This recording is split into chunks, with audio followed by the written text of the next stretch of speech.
Good morning, everybody. We are up. We are making pancakes this morning. I'm just preparing the fruit and the toppings. We're going to put some fruit inside and some fruit on top. And the pancakes we're going to make are these ones right here.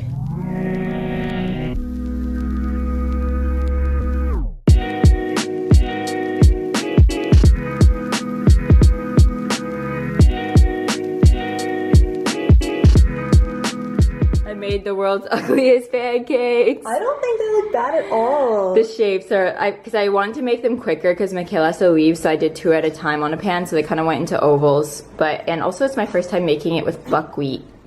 I think they're healthier, maybe. This is my deformed one. We're gonna eat now. As long as they taste good, it doesn't matter. Yeah, you can put tons of fruit on top, syrup, everything. It's gonna be good. Strawberry, banana, raspberry, blueberry. I'm having a blueberry one now with some maple syrup and some bananas on top.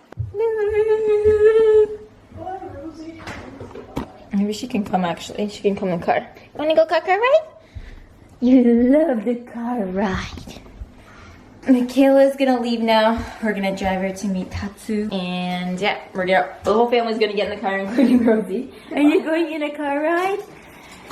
You're very happy. You love car rides. Yeah, you come in. Okay.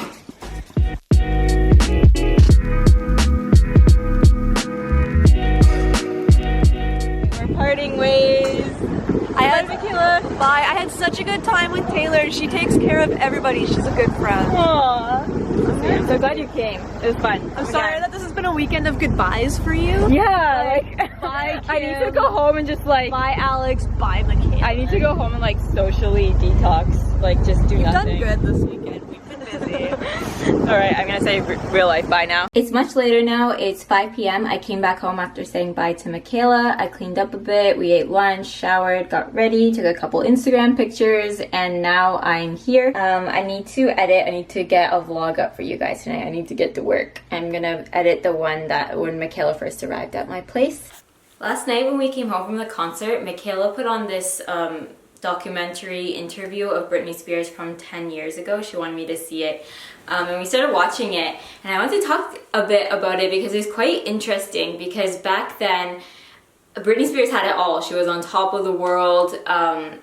It looked like she had the perfect life. She was living her dream. She was rich, famous. She had it all. But in this interview, you can really see the raw Britney Spears. You can see that she's really hurting inside. She said despite having so many people always around her, she always felt lonely because she didn't feel like anyone really listened or understood her or truly cared about her. She was just this machine put out there to just entertain all the time. And you could tell she's really, really trying to stay super positive, but she's fighting back this inner loneliness and sadness that's starting to come through.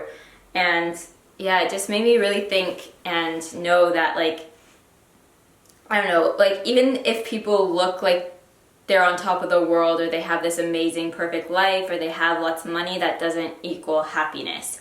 And even if people are living their dream, sometimes going for your dream makes you lose yourself, and in the end you're not happy when you achieve that, or when you become successful. Inside you're not happy. Another video I watched that kind of touched on that subject is Michelle Phan. She just put out a new video on that, and I will link that below and try and find Britney Spears' interview for any of you guys who are interested. But yeah, her video was absolutely right, because you could have everything in the world, but you could still feel broken on the inside and lost and just not happy. So I guess my main point is, no matter how successful or happy people look on the outside through physical things on media, that doesn't undermine their inner struggles. And you don't know what people are going through, so just always be kind, no matter what you're looking at. Even if it's a celebrity, they're human too. And I guess as you get older, you start to realize that things that really matter in life, things you can't buy, like love, happiness, time,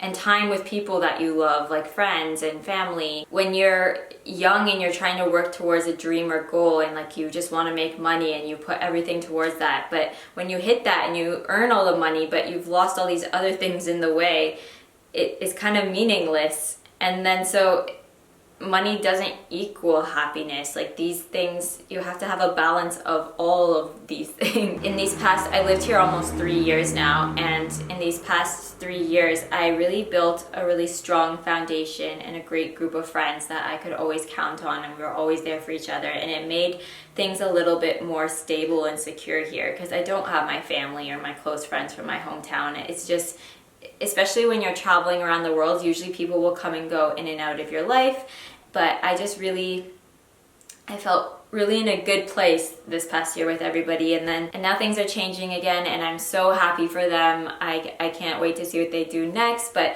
my foundation is a little bit unstable, or it's rocky again, and I just feel a little bit unstable, if that makes sense. Anyways, I just wanted to share my thoughts with you guys. I'm gonna get to work with my editing now, and I will see you guys a little bit later. Good morning, everybody. I hope you're having a great day so far. I am about to head to my gynecologist appointment. I think it was last week when I told you guys I really want to be more proactive with my health and go to the appointments I'm supposed to be going to for checkups and everything like that. And today is the first step in doing that. I'm going to do it. I haven't had a proper body checkup or even gynecologist appointment. Honestly, I don't even know the last time. It's that bad. The problem is I've been traveling for so many years. I lived in Hong Kong for 4 years before that, and during that whole time, I've never had a body examination or gynecology examination. I don't know, like an examination done there, anything like that.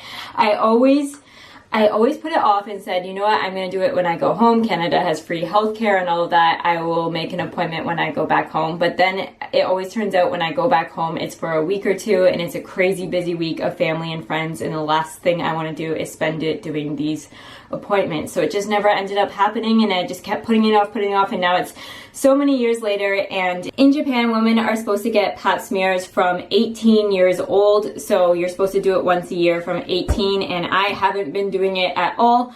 So I'm definitely going to be getting that done today, and cancer screening, full checkup, all of that sort of stuff. I also want to ask about acne because I'm still getting flare-ups and it's in my hormonal area, so I want to check all my hormones that they're in balance, or what she thinks is going on with that.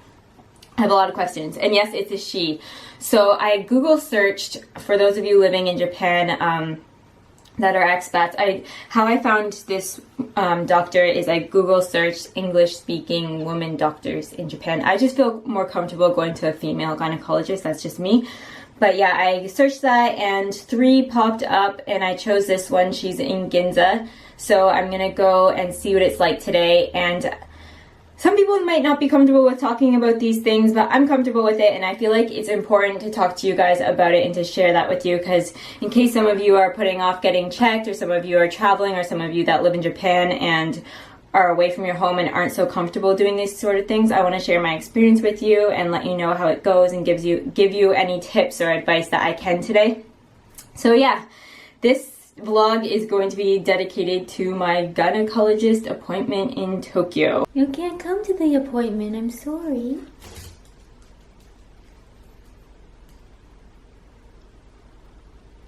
I'm here at the clinic. The weather is really eerie right now. It feels like there's going to be a huge storm or rain or something like that, but I love the feeling. Anyways, I'm in Ginza now. I'm at the clinic, and this clinic, by the way, does take medical insurance, and if you're a foreigner, you just need to bring in your passport. So I am going to head in now.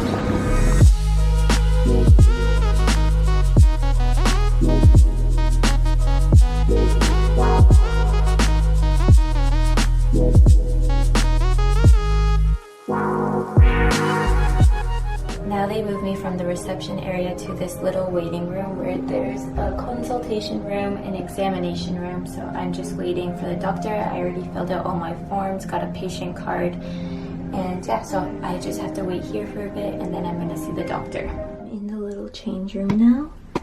They gave me this. This is the first time I've seen something like it. It's basically a long skirt with this slit in the back, and she told me that this is the back side, so the open part goes in the back. So I'm just supposed to remove my bottom half and put on this.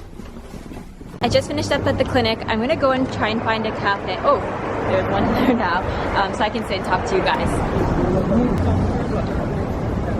So I've gone into 3 different cafes now, and every single one is full of people, so I don't really feel comfortable talking about it so close. Like the tables are really close.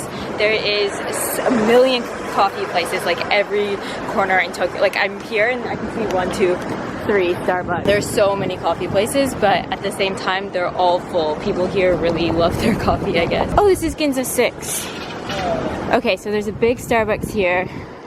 Let's see if I can find a more quiet table.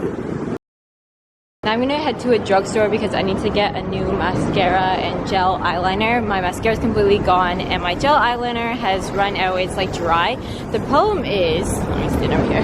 The problem with gel liner that I've realized is buying an expensive one isn't better. It might be better at first, but in the end it's gonna dry out all the same, just like every other brand. And I've only, like the Kylie Jenner one, I love it. It works amazing, but I still have 3/4 of it left and it's completely dry and not usable now. So in the long run I feel like it's not worth it at all. I should just get drugstore one. So I'm gonna look at the Japanese drugstore mascaras and eyeliners right now. Here it is. For mascara I think I'm gonna try this one, the Majolica Majorca.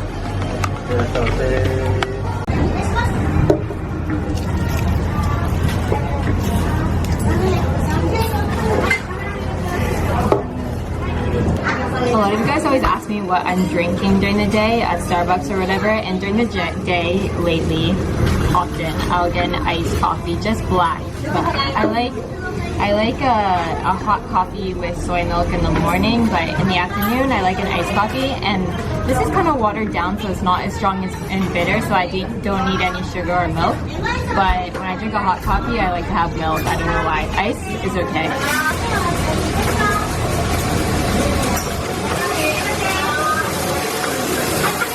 I think I should just talk to you guys when I get home. Hello, this is future Taylor. Don't mind my outfit. I was filming for a video that you will see tomorrow, so you'll know what all this is about. But I realized I didn't end yesterday's video or didn't give any conclusion or anything at all after I went to the gynecologist yesterday. And there's my neighbor. After I went to the gynecologist yesterday, and that's because I was trying to find a cafe, but I realized a quiet cafe in Ginza doesn't exist anywhere. And actually, no, that's not true. I found one that was super quiet, but then it was just awkward because everyone was quietly working on their laptop and I didn't want to be like, so about the gynecologist and my pap smear. So I ended up just meeting up with my boyfriend and then I just stopped vlogging. But let me recount. What are you?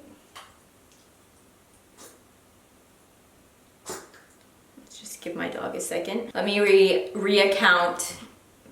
What are you doing? Let me reaccount the events that occurred. So after I saw you from the closet, I got changed, and then I went into this room and there was the craziest chair I've ever seen in a doctor's office. You basically go and sit in the chair and it moves like from one side, like you sit right when you come out of the closet, so this way, and then you sit down and it lifts your body up so it like rotates you so you're laying back like but at a comfortable angle and your legs are up, and then it spins you to the front facing the computer monitor and spreads your legs for you. And I've never seen that. The doctor said it's only in Japan, but it made everything so much more relaxed and comfortable and just convenient. Like it wasn't awkward. I didn't have to like, it was just really nice. It was like a nice little ride, a fun ride before all the serious stuff happened. This is the super chair, the ride. She did the pap smear first, and that's a little uncomfortable. I don't know if I should share this with you guys. Click off if you don't want to hear this stuff, but I feel like a lot of you guys are like my little sisters, so maybe you're wondering what it's like. But it's the same as in Canada where I got it before, but they stick something in that's kind of metal, and then they kind of open a bit and they shove in like a Q-tip like thing and they kind of swirl it around. The pap test itself was kind of uncomfortable, not painful, just uncomfortable and kind of like a, I don't know, like a scratchy feeling. Like they kind of move around this cotton swab inside. It feels just weird and uncomfortable, that's all I'd say. But it's over really fast and it's definitely not as bad as most people think it would be. It's not nothing to be scared of. And then she did a ultrasound, And yeah, that was pretty normal. Everything went well. And then I got changed, went back out, and she like went over all my stuff and explained everything.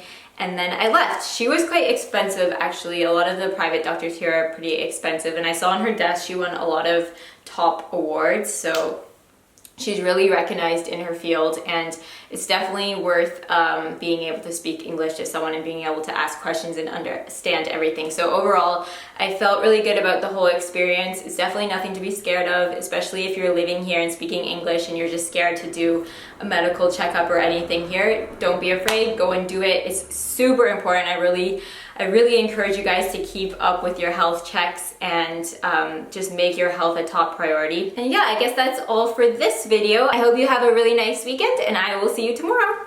Bye!